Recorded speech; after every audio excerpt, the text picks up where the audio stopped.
Hello, everyone. Thank you for joining us for today's webinar. We are excited to share with you our presentation on to quantum advantage and beyond, a look at the 2025 IBM Quantum Roadmap. A few quick notes here, and then I will hand over the mic to our speaker today. So you will see that you can ask questions in the Q&A dialog box, and we encourage you to do that throughout the presentation. One of the exciting opportunities about this event today is that you can ask all of the questions about our newly updated roadmap that you've been dying to get answered, and we will answer a selection of those at the end of the webinar. So feel free to put those in as you think of them, and we'll answer as many as we can at the end of today's presentation. Today, we are joined by Tushar Mittal, who is the head of product for IBM Quantum, who oversees our product strategy and the development of IBM Quantum Platform, its access offerings, and our industry-leading Qiskit suite of tools. So I will pass the mic over to him, and he will take us through our path to quantum advantage and the capabilities we're delivering with the newly updated IBM Quantum Roadmap. Awesome. Thank you, Jen. Hello, everyone. So like Jen mentioned, I'm going to be talking about the latest updates to the IBM Quantum Roadmap, how some of these capabilities are going to enable some of the first demonstrations of quantum advantage in the coming year or two, and more importantly, how we see that kind of evolving as so showing kind of capabilities that are going to help us expand that aperture further and how users are going to be able to explore the tools that we think are going to be necessary for users to explore broader cases for advantage. So with that being said, let's dive in. So many of you may know, in 2023, we announced kind of our entrance into what we called the era of quantum utility. And this was really marked by this publication you see here in June of 2023 that was featured in Nature. And in this experiment, effectively what we did was we worked with our partners at UC Berkeley, and we were able to demonstrate that a noisy quantum computer can produce accurate expectation values for a circuit that was roughly about 127 qubits and 3,000 gates. And the interesting part about the circuit was that it was a circuit that was beyond the reach of something that we could simulate using brute force classical computation. What this meant, and simulate accurately, I guess, is the key distinction here, meaning that a classical computer simulating quantum could not reproduce this computation. Now, why utility? What does that mean? One of the key kind of milestones of this wasn't just kind of verifying the quantum computer results with brute force classical, but was extending beyond that and starting to use the quantum computer in this particular case to compare against more practical classical approximate algorithms. And these are the algorithms that we typically end up using in more modern day and industry scenarios to solve problems, and start to use the quantum computer as a verification tool for if the approximate algorithm was yielding a accurate result. And this was really valuable because this meant that a quantum computer in this particular scenario or in this kind of regime was a valuable tool for scientific discovery and evaluating algorithms. And one interesting thing we saw throughout the course of 2023 was a ping-ponging of classical researchers looking at ways to better approximate using classical methods this quantum circuit, and then improvements in the quantum algorithm and the quantum approach here in this Nature paper, extending that further to extend beyond the updated classical result. So as a result of trying to facilitate this work and seeing this kind of engagement, we upgraded our entire IBM Quantum fleet to 100 qubit plus so that we could see more of these interactions. Now, that was a quick synopsis of kind of what we've seen over the years, and this work has proliferated, and it's been really exciting to see the community get involved in running different types, not just the circuit that I mentioned just now, but different types of 100 qubit plus experiments and exploring this regime. But in this next chapter, as we look out to next year, and prepare for what we hope will be the first quantum advantage candidates starting to surface, we expect kind of a similar behavior. So, with quantum advantage, we believe that you must satisfy two key criteria. One is the quantum computer can solve a problem more accurately, cheaply, and efficiently than any known classical method alone. And then two being that that quantum advantage, like a claim, must be rigorously validated. And the similar behavior we expect is we expect a back and forth to happen here as well. So as we work towards 2026, we expect researchers to present compelling hypotheses towards the first kind of niche areas where we can expect quantum advantage. And then the broader community either disproves these hypotheses with research in classical methods or new cutting edge kind of classical techniques, or advantage starts to hold. And this iteration is really going to help us understand what is useful in this kind of in the case of defining advantage. So that being said, now pivoting kind of back to what I'm here to talk to you all about, which is the IBM Quantum Roadmap, we see two key objectives for us. In order to pave the practical path to quantum advantage, we have to deliver capabilities both on the hardware and software side that allow you to A, run quantum circuits accurately and efficiently on quantum hardware, and B, start to map interesting problems to those quantum circuits. And this is really what the structure and some of the updates in the new roadmap are all about. So the focus of my talk today is going to be really on the first half, like the top half of this roadmap, where in the bottom you see a lot of our milestones towards fault tolerance and a lot of the capabilities we're working towards on our innovation roadmap. In this talk, I'll talk about our development roadmap in terms of how we're delivering capabilities prior to fault tolerance to help you explore advantage, and how that scales into when we have a large-scale fault-tolerant quantum computer. So that would be this roadmap. And I will be covering, I want to start off by talking about a change in structure to the roadmap from prior years. So historically, when we have rolled out our roadmaps, we have tried to map a lot of the software layers that you saw to key personas. I think originally when we first launched our roadmap, those were kind of structured as kernel developers, algorithm developers, and model developers. The more recent roadmap prior to this one, paved it as physicists, computational scientists, and more applied researchers and data scientists. And as we've entered this era of utility and we've seen kind of how different types of users behave, we're seeing kind of users that are traditionally maybe higher in the stack looking at applications, clicking down further and looking at more power tool capabilities to extend the quality of their solution, and vice versa. We're seeing different power users starting to leverage abstracted tools in an interesting way to extend their research. And so that persona model, while helpful, didn't really capture or wasn't exclusively limited to those users.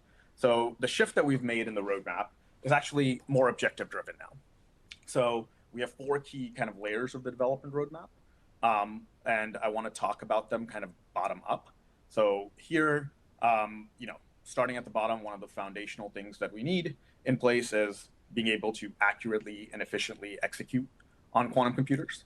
That's the foundation. Then, given that objective, in parallel, given that we want to start to explore algorithms for advantage, one thing we've learned over the several years that we've made quantum computers available to our users is that no quantum workload is purely quantum. There is some form of classical quantum interactions.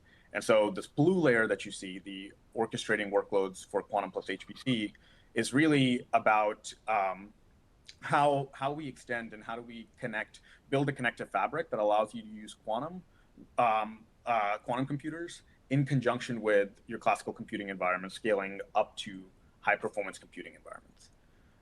Given that you have this heterogeneous layer of a compute layer defined, the purple layer focuses on the capabilities that you can leverage this for to develop comprehensive algorithms and explore new types of algorithmic approaches for advantage.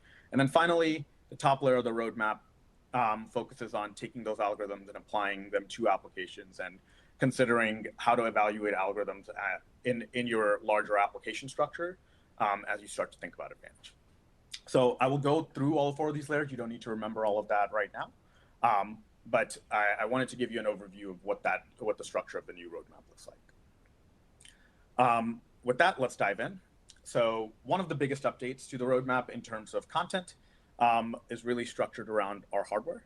So in this roadmap, we unveiled the IBM Quantum Nighthawk. This is a processor I'm very, very excited about because it not only carries over some of the technology advances from our previous generations, kind of focused around a tunable coupler architecture, but it also provides a new higher connectivity lattice that provides you with 4 degrees of connectivity to every qubit.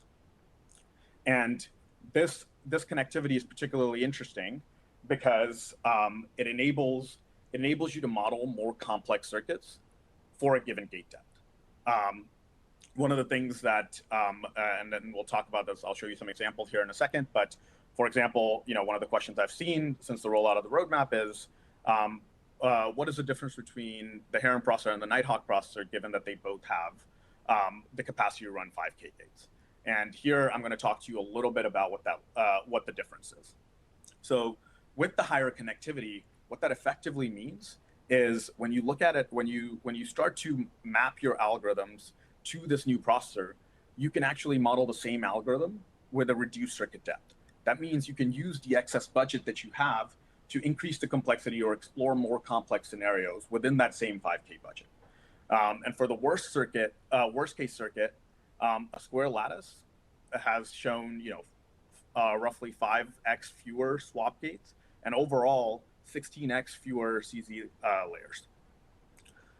Let's take a look at some more tangible examples, though, in terms of what I mean.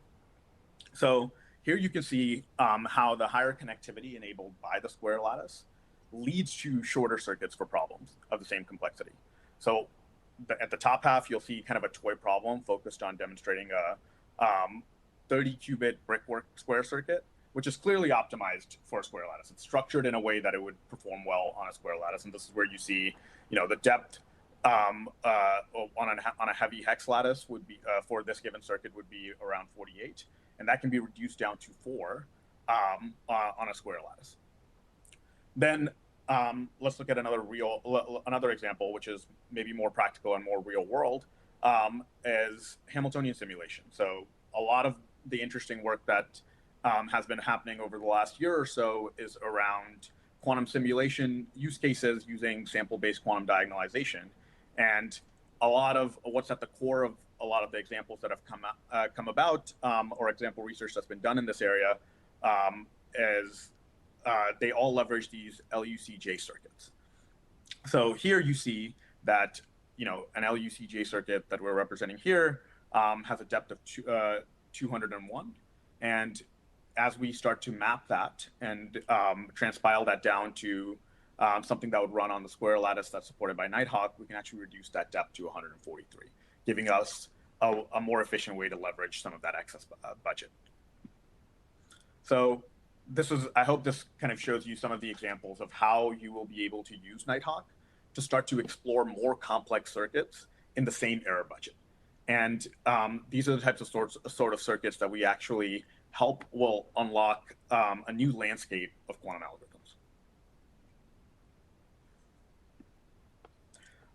But this isn't the only interesting feature that we get out of the square lattice. Nighthawk will also allow us to scaffold error detection performance as a part of building towards fault tolerance. So connectivity is a big part of that story. The high-end connectivity of the square lattice will yield, and you can see these in these 3 charts here, similar post-selection rates, but better fidelity of the results with fewer CZ gates. And this story kind of continues out into what you've seen with, what we have staged in the innovation roadmap with Loon, where Loon actually will have 6 degrees of connectivity, going far beyond the 4 degrees that Nighthawk provides. And that will actually enable us to build large-scale fault-tolerant quantum computers more efficiently.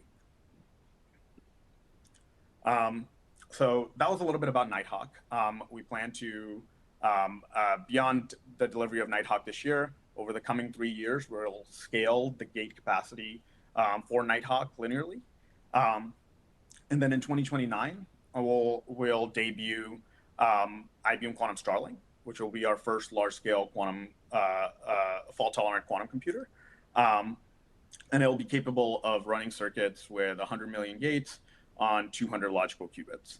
And then in 2033, we'll debut the IBM Quantum Blue Jay, a system capable of running circuits with 1 billion gates on 2,000 logical qubits. And these fault-tolerant quantum computers will unlock a new era of algorithm complexity, but also increase the aperture for advantage.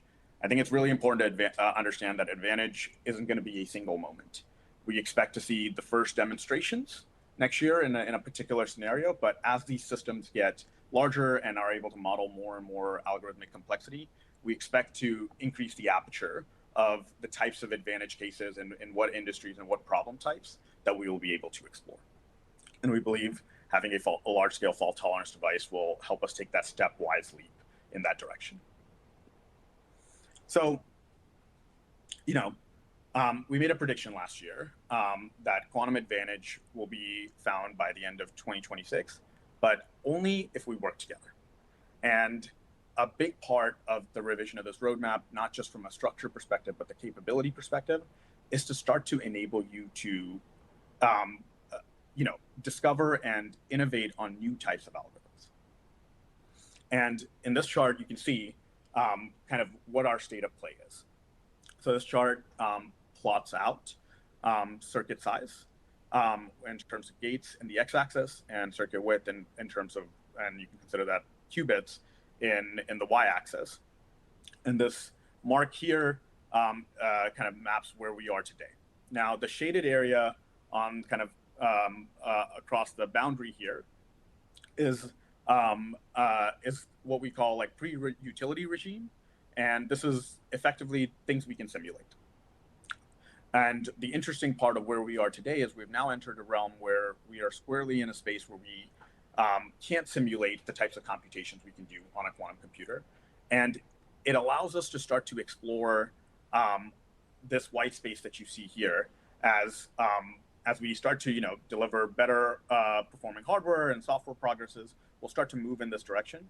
But we also have an opportunity, and this is the how we work together part of that statement that I mentioned earlier, to start to explore new types of algorithms. A lot of the points that you see plotted on this chart were theoretical proofs that were developed well before we had real quantum computers, let alone large-scale quantum computers. So we really have this opportunity to start to look at how look at some of the algorithms approaches that we have today, both in classical and quantum, and start to engineer new methods that we can go explore in this space. And so in order to do that and start to think about the types of tools we'll need to do that, it's really important to look at the anatomy of a quantum algorithm. And what you have here are 4 key steps, no matter what kind of algorithm or what kind of use case you're focused on, that these are 4 tasks that, that your algorithm naturally has to perform. So let's go through them. 1, you need a way to map a problem instance to a quantum circuit or operator. 2, once you have those kind of quantum inputs generated, how do you optimize that for your target hardware? Then you execute on your target hardware. And then finally, how do you take the raw results from the quantum computer and restitch that into your problem context? So extracting a signal from the probabilistic results you receive from a quantum computer in another way. So when we look at these 4 steps, you heard me mention earlier that no real quantum workload is purely quantum. It has classical and quantum subcomponents. This is and with a quantum algorithm, this becomes very obvious. You can see here, steps 1, 2, and 4 are primarily running on classical computers. And so when we go through the roadmap, I'm going to actually break down the different elements of this anatomy and the types of tools that we can layer into this construct to start to explore different opportunities for innovation. So let's start with the quantum step, executing on a quantum computer using Qiskit runtime. So in our roadmap, you heard me talk about a lot of the hardware updates that we're planning, but another key portion of being able to enable the mission to accurately and efficiently run on quantum computers, there is a key runtime layer as well. And here we start to explore features across accuracy, speed, and also while increasing the variety of circuits we can model. So Qiskit Runtime was launched in 2021 here, and it came well equipped with the OpenQASM3 instruction set. And we built on top of that, and we used that kind of as a foundation to deliver dynamic circuits in 2022. So allowing you to model more complex workloads on a quantum computer.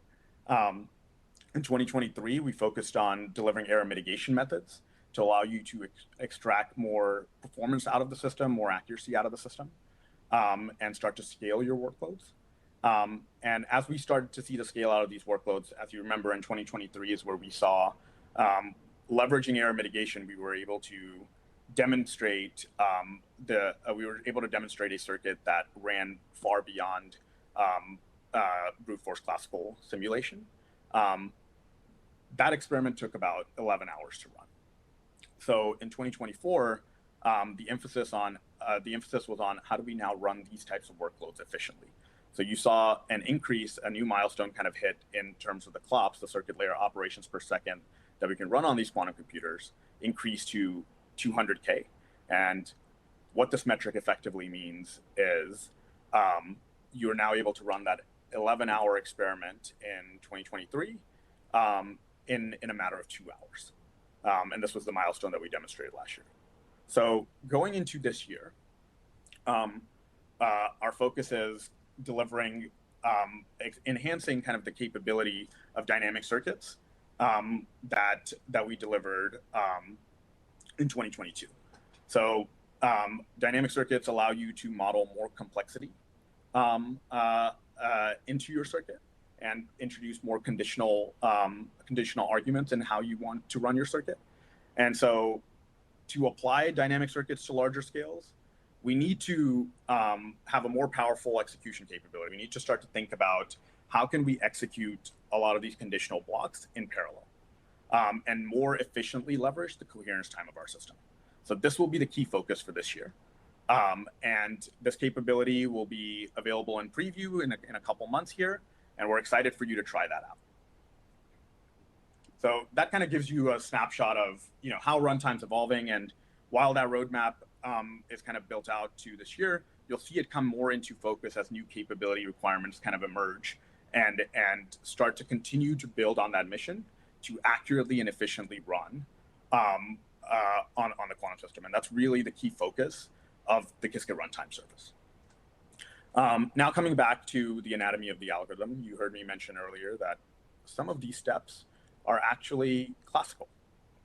So the next layer of our roadmap really focuses on how do we bridge, given that we're going to be running larger scale algorithms and developing new algorithms across classical and quantum resources, how do we scale that? So, and how do we integrate these computing technologies? So in 2023, we kicked off an initiative around resource management that had 2 layers.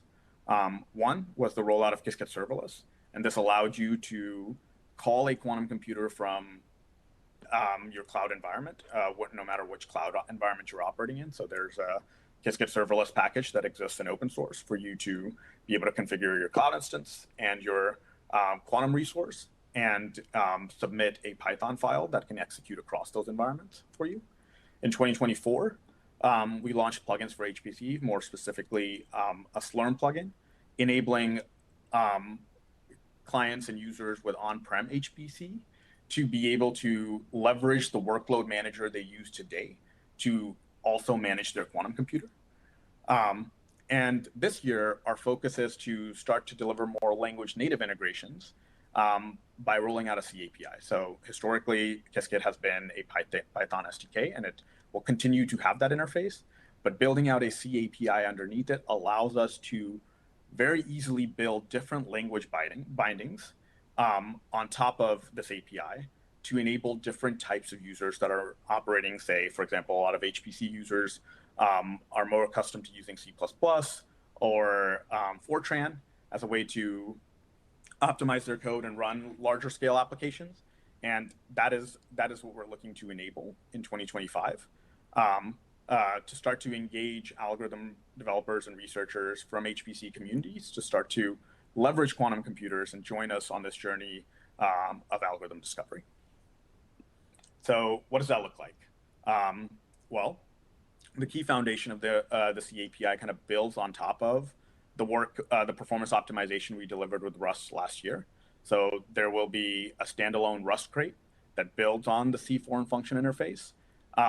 And what you'll have is extensions for both Python and C being built on top of that. And as a part of that, this is what the 2.x series for Qiskit has been focused on to date.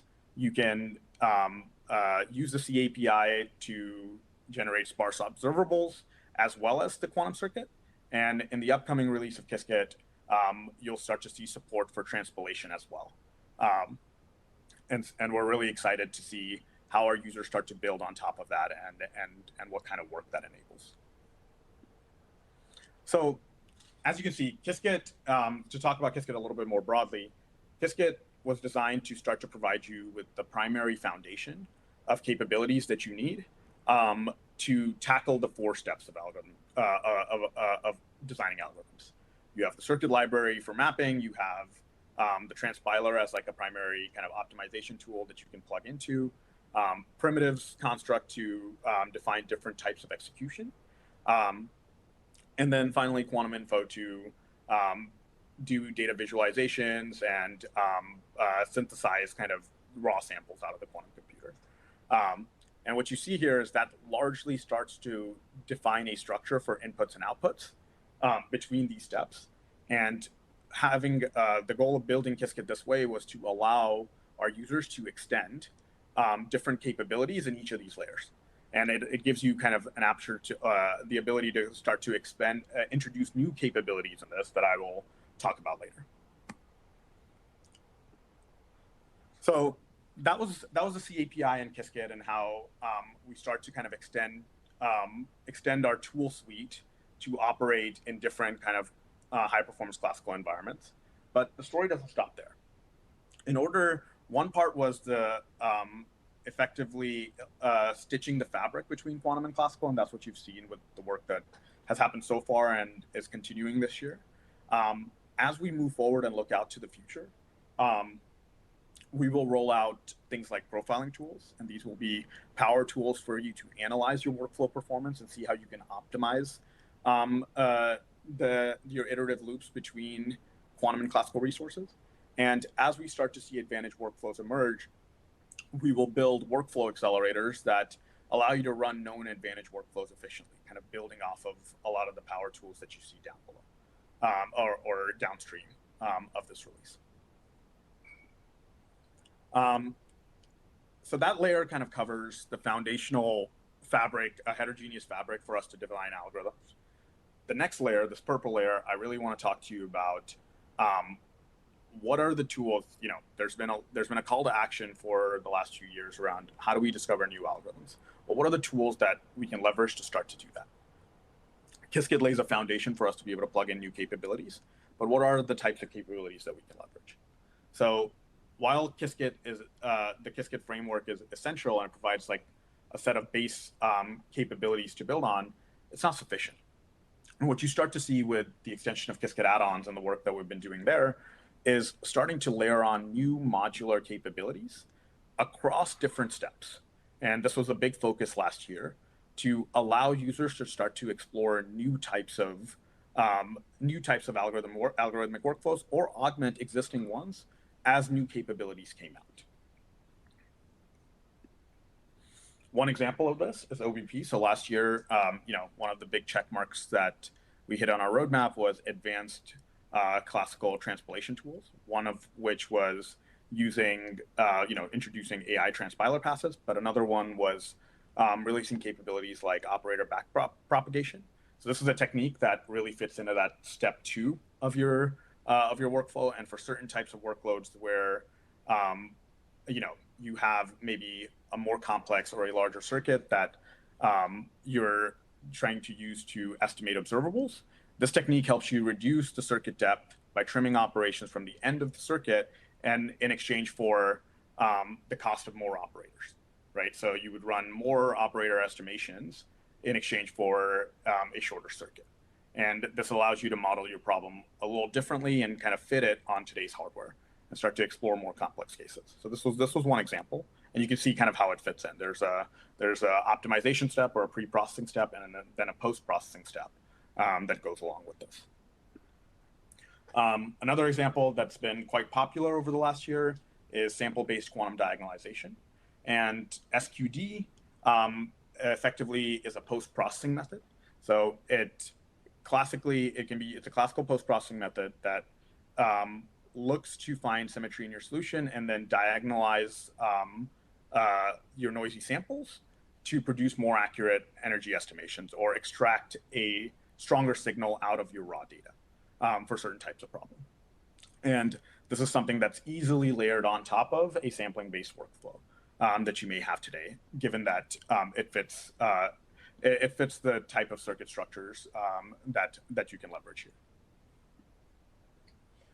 So you start to see with SQD an example of an advanced classical mitigation tool, something that allows you to extract a stronger signal out of the raw results of a quantum computer. We plan to extend on this year and start to mature the set of kind of capabilities, error mitigation capabilities we have rolled out today, and start to also roll out new ones in order to really define the space of the types of circuits you can scale prior to fault tolerance. And what this does for us is, in the context of algorithm discovery, given that you know what circuits scale, you can start to now explore efficient ways to map problems to those circuits. And that's really what the next item on this row is, which is utility mapping tools.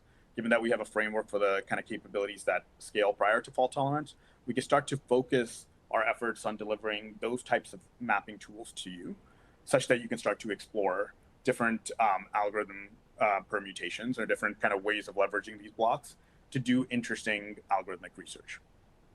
Then finally, as we get to 2029 and start to have access to large-scale fault-tolerant devices, we'll see a lot of these learnings come together in circuit libraries and providing you kind of libraries with predefined circuit templates that you can leverage to further scale out these workflows on fault-tolerant devices. So what I hope you start to see is the Qiskit pattern framework kind of lays out these modular steps in which we can introduce new capabilities that start to enhance the types of algorithms we're trying to run today and develop new ones. Those capabilities we see as functional building blocks that exist across these 4 steps and can be pieced together in different iterations. And ultimately, as you see an expansion of these types of tools, we'll be able to explore different types of algorithmic workflows. And different combinations of these blocks will expand the types of the application of some of these algorithms. And the stitching together of these building blocks and starting to explore more applied workflows is really what the last layer at the top layer of this roadmap is more about. And you start to see this already kind of come true with how functions have emerged and the Qiskit Functions. The Qiskit Functions kind of service that was launched last year and something we're iterating on over the course of this year. So some examples of this: last year we had several functions kind of emerge that bring together various kind of capabilities in that block architecture into workflows. So here you can see, there are circuit functions that were developed that are really focused on stitching together steps 2 through 4, one by algorithmic, one by KEDMA, and one by Q-control, that focus on delivering different types of performance management techniques.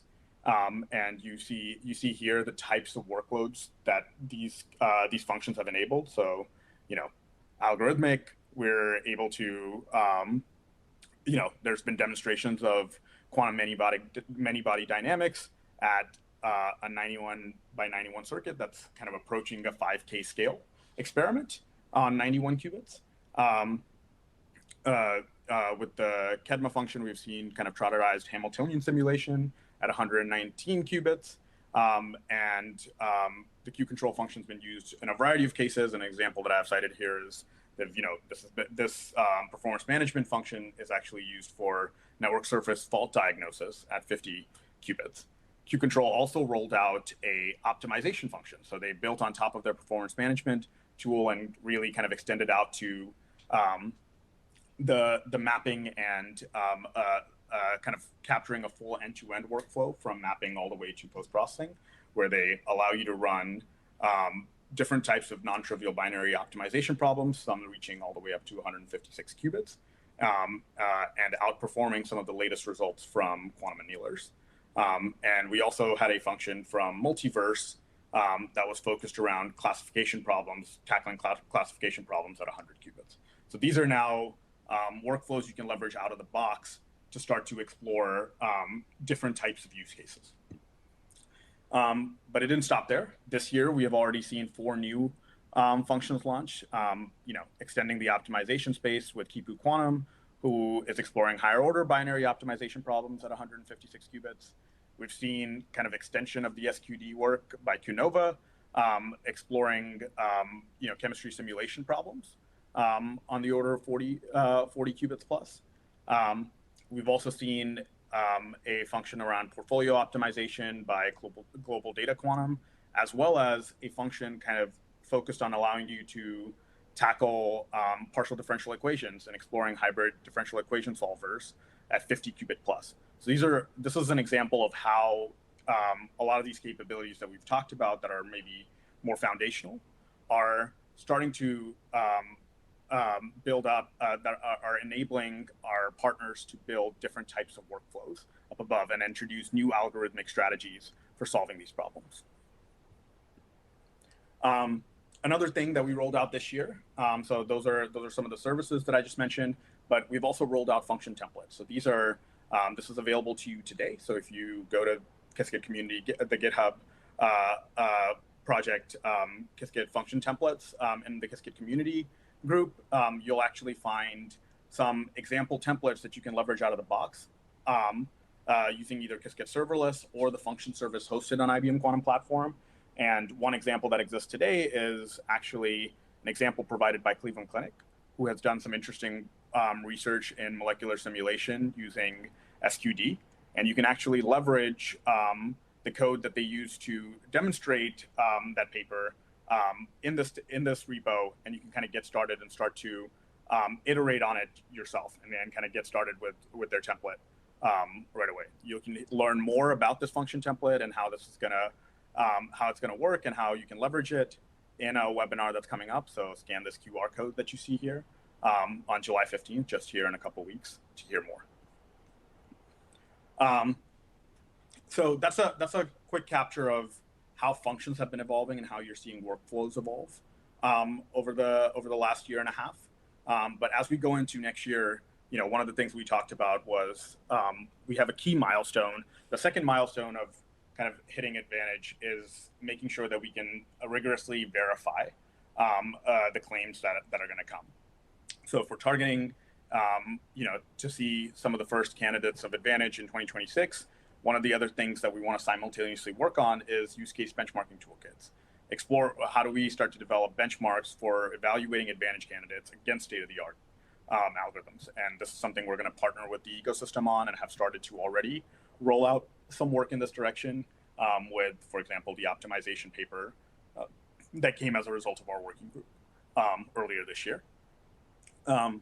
And then secondarily, in 2027, we hope to be able to take a lot of the learnings from the purple layers of these modular building blocks, as well as functions, and start to extend existing scientific computational libraries interfaces to support the quantum engine and leverage quantum as another kind of key compute resource in those libraries.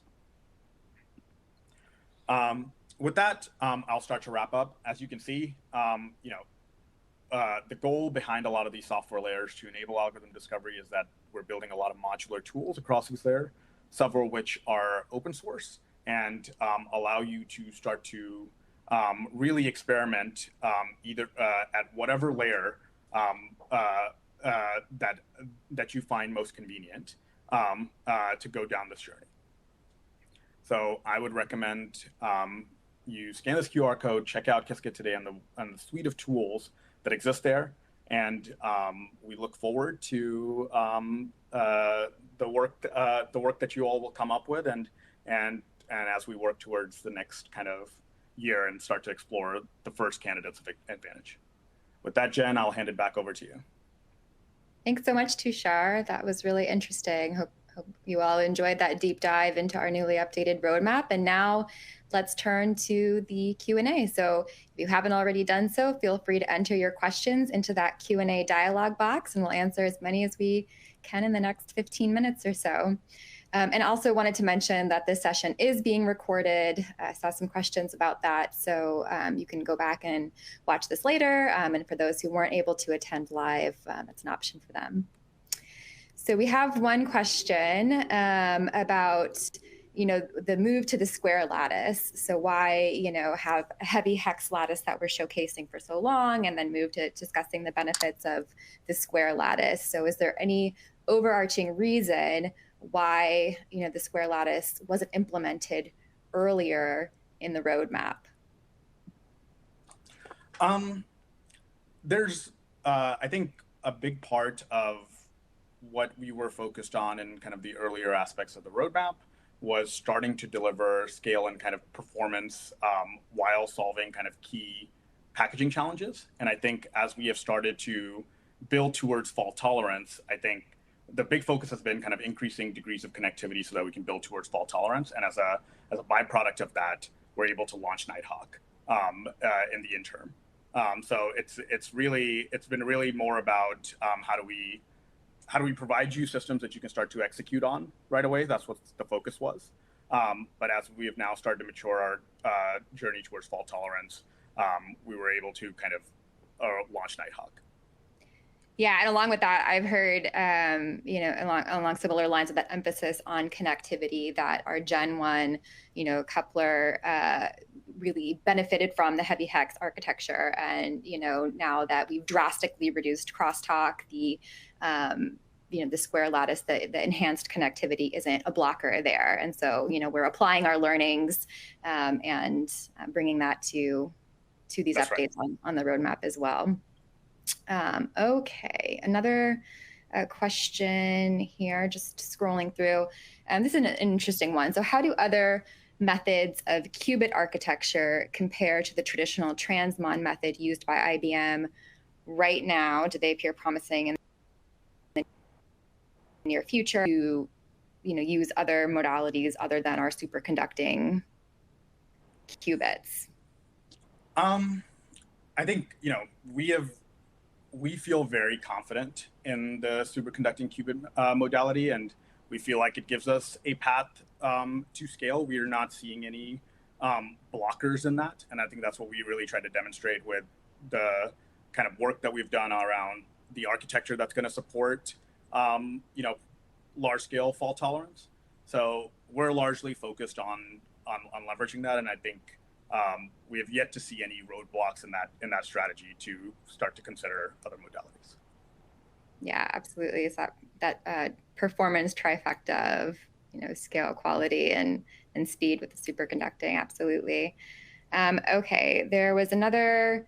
I'm just looking through these questions here. I think there was one. Oh yes. Do you have all the science you need to hit your milestones, or are you building while you're flying?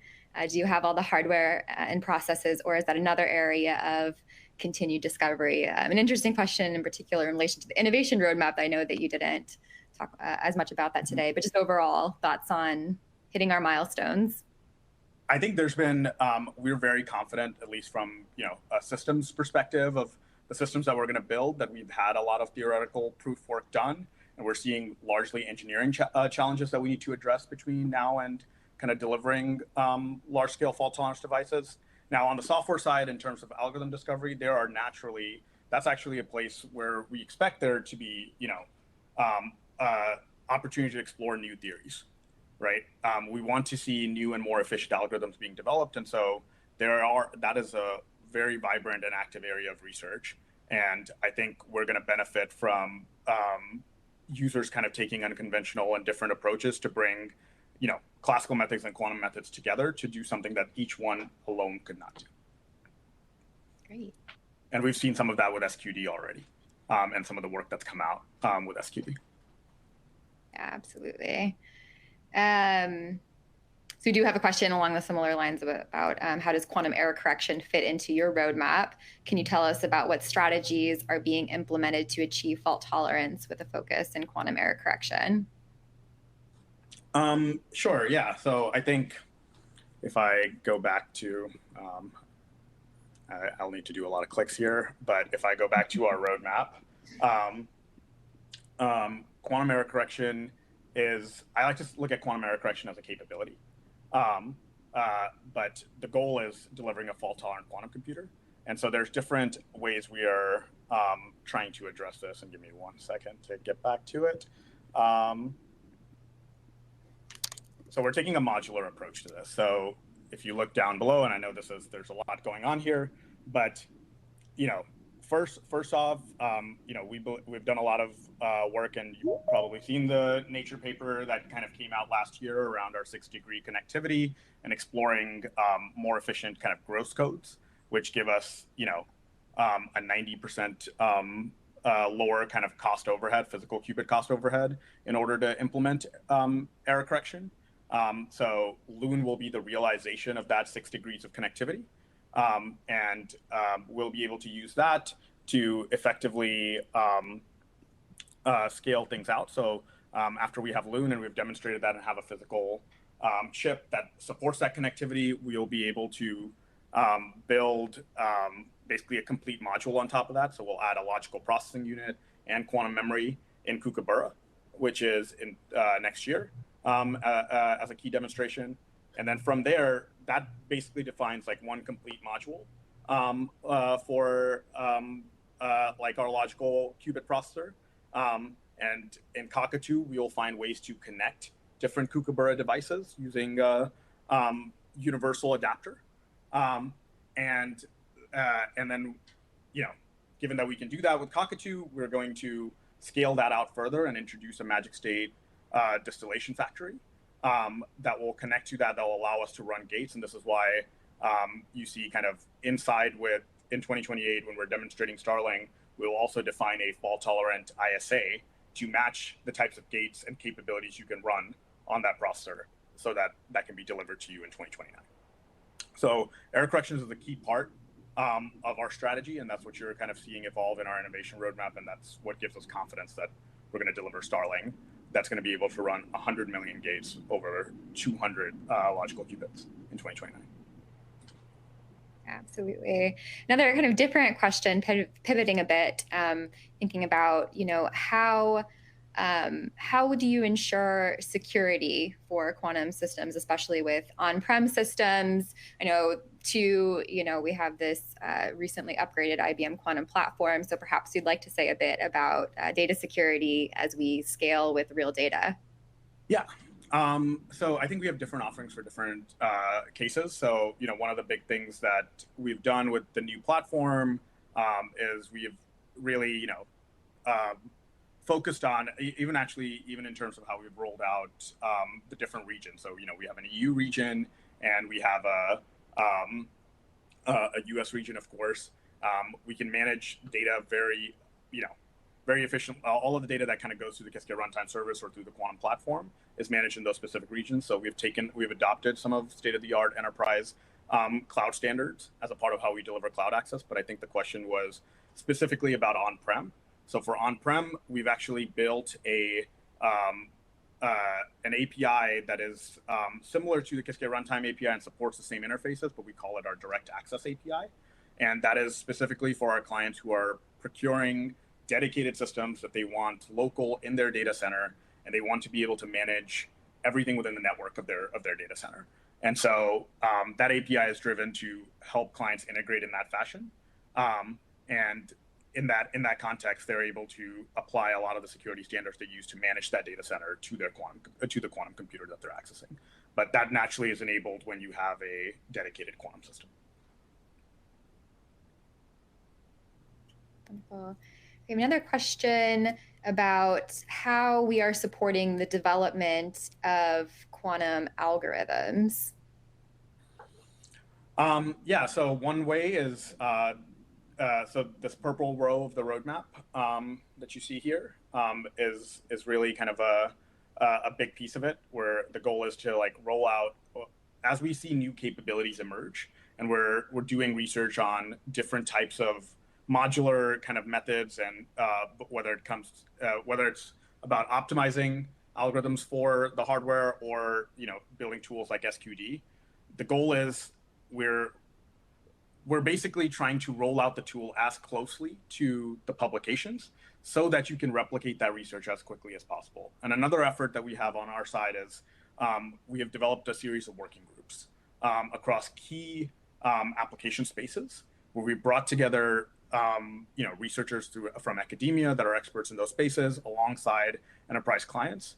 And these consortiums are actively looking at not only new ways to model these algorithms using some of the tools, informing how we should be updating our tools, as well as developing benchmarks to assess new methods that are coming out.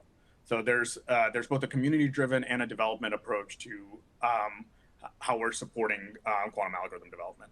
Additionally, we're partnering with some of the expert startups across our ecosystem to roll out new types of services. This is where the Qiskit functions kind of come into play, to allow you to explore the latest and greatest strategies for solving different or exploring problems with different types of use cases. Wonderful. And it's another question in the chat dialog box asking, what are the upcoming opportunities for students, especially university students, to get involved with quantum computing? Yeah, so we have two kind of key things I want to highlight there. One is IBM Quantum Learning. So for our students, we built a series of courses. One of the latest ones is actually focused around SQD and algorithm discovery and how you can kind of get started. So it's a curated set of content for you to understand how you can leverage some of these tools to start to kick off your own research projects. And then we also have what we call a researchers program, where you can submit proposals for different research projects you want to do and get access to some of our latest and greatest quantum computers to go do that, to conduct that research beyond just the access that you get in the open plan. And I guess I should say the open plan is a free plan that we offer out of the box for anybody, not just students, and it gives you 10 minutes of access to our fleet of 100 qubit plus processors every month. But the researcher programs allows you to submit a research proposal that you might have to request more additional time, depending on the type of project you're running. So those are three things that I would say I would implore students to get started with. Yeah, those are great options. IBM Quantum Learning has fantastic resources, from courses to tutorials, to help you get started today. We also have Qiskit Fall Fest on university campuses, which you can look into hosting your own set of events on campus with like Qiskit hands-on labs and other things. So there's going to be more information coming out soon, some informational sessions that you'll be able to register for if you're interested in thinking about hosting an on-campus event. So it's always good too. All right, I think I'll take two more questions here. So we have one question about, the future of heterogeneous compute as we think about, the sort of quantum-centric supercomputing architecture and collaborating with, different modalities there for quantum-centric supercomputing. If you have any sense of what that might look like, what benefits might be. And just maybe you could comment generally on our quantum-centric supercomputing efforts, especially with software. Yes. So I think a lot of the ways we've tried to inform that architecture, like for example, I mentioned the Slurm plugin. We've started to define effectively what we call a quantum resource management interface that's defines kind of the core layer that any quantum computer could be, any gate-based quantum computer could be connected. to your resource manager. So, of course, we have integrated against that interface where our API kind of plugs into that quantum resource management interface. But it's an open source kind of interface spec that's defined that any quantum vendor could integrate into. And so our clients who are, building out quantum or are installing quantum computers next to their supercomputers, they're able to use this and it's integrated. It's a Slurm plugin, so they can actually leverage this with the workload manager that they use the resource manager that they use today, Slurm, and actually support any number of modalities that they may choose to do so. So that's been kind of at a core part of how we deliver this, because our clients are interested today to explore different systems, and they can with this interface. It is not specific to IBM. The other thing I will say is, we took a pretty active step with Qiskit runtime to move towards kind of a primitives model for execution, where we could more efficiently run, sampling and estimation tasks. And even those interfaces are available in the open source Qiskit environment for different hardware vendors to start to, so that different hardware vendors can also expose those interfaces. And we've already seen that with, for example, AQT, who supports their own version of a sampler and estimator interface that plugs in natively with Qiskit. Yeah, sort of a follow-up question to that. Somebody asked in the chat, so I won't count this as the last one yet, but somebody's asked about the challenges that we foresee integrating quantum computers with HPC supercomputers in data centers, how you might comment on the path ahead for that. Yeah, I think one of the key challenges has been, there's different development paradigms and different languages that these users work with.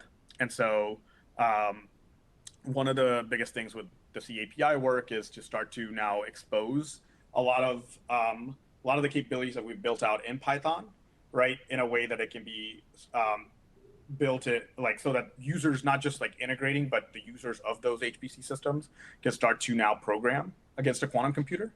So one of the challenges that we see is we need to continue to build a community around that as well, right?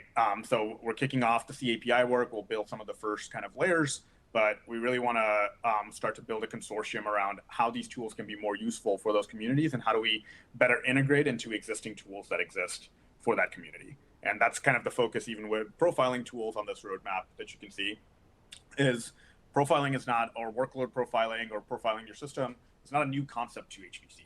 So as we start to build those kind of capabilities out for quantum computers, how do we integrate into what exists so that it becomes really a workflow tool? Wonderful. Okay, so last question, and a good one to help us wrap up today. How do you get started on your quantum journey? I know you've already mentioned IBM Quantum Learning, which is a great resource, but any other thoughts on if somebody is new, has an interest in quantum, what they can do to start building their expertise, or as an enterprise, wondering about these problems that they know their classical computers can't solve? How do they think about getting started on their journey? Yeah, there's several ways.